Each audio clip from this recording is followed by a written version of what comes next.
Welcome again to Ray Windsor's Leadership Systems, where we help consumers select retailers and where we help retailers get selected by consumers. That, after all, is what a retailer wants to have happen. In previous weeks, you'll recall, we've talked about your relationship with the retailer from the initial visit to the parking lot or your initial call on the telephone through your qualifying discussion with that retailer into the presentation of the product, and then what should happen after the presentation, and then what should happen after you've told the retailer that you're happy with the presentation. Today, in part 6, we're going to talk about you've made the purchase, the job is done, what to expect. You'll recall, if you've looked at previous segments, that we talk about an added value retailer. I prefer to call that retailer a sigh of relief retailer. After you've made the purchase, a sigh of relief retailer will take these actions. He'll show you all of the key features, how to make whatever it is that you've purchased work. He'll show you how to program the remote and do it for you. He'll tell you how to care for the leather if you've purchased an expensive leather jacket. Maybe you bought a grill, and he'll tell you how to clean the burners and why you should do it and how regularly you should do it. Perhaps you've just made a purchase of a jet ski. He should be talking to you about why it's important to clean the salt water off and how to best do that. Perhaps you've bought a tractor that cuts your lawn. He should tell you how to raise and lower the blades and why it's important to keep them sharp and how to do that. Whatever, the salesman should make sure that you are completely knowledgeable about that which you have purchased so that you can get the best value out of that purchase. And there's a reason why he should do that. This retailer wants to make you a lifelong customer.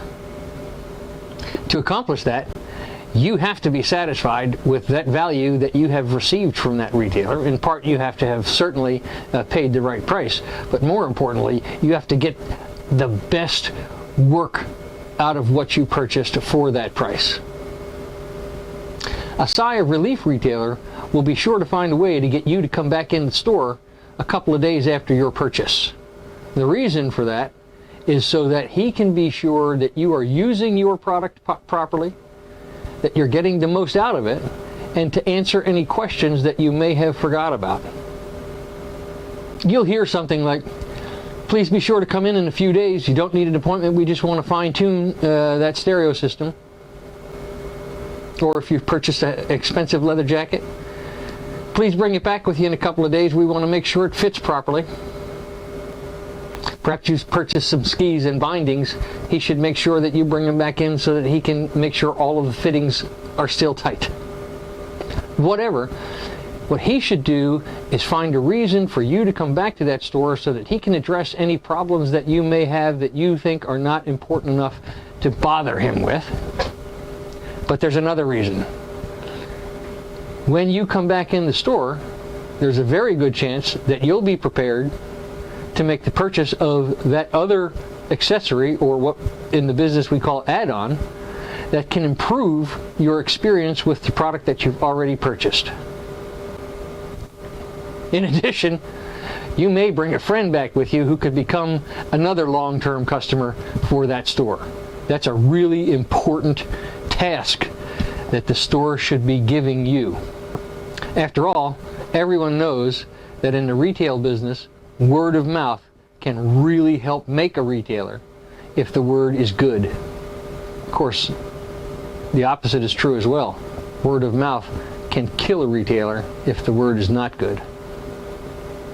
That retailer should be doing everything possible to get you to be a very happy, long-term customer with that store, and then he should encourage you to become an enthusiastic evangelist for that store. If this retailer goes through that process to make sure that you are supremely comfortable with him, there's a really good chance that you will be that evangelist. After all, we all know how hard it is to find a capable retailer who is trustworthy. When you're at the bar or the gym or the office, it always feels good to be able to share a positive experience with your friends that you've had in some place so that you can be the guy that enlightens your friend and makes their life easier too. We hope you've enjoyed this Selecting a Retailer series. Thanks for watching. Please be sure to make comments, ask questions. We'll be happy to reply. For sure, tell all your friends about us. And next Tuesday, we'll start a new series, Brick and Mortar or Online. Thanks.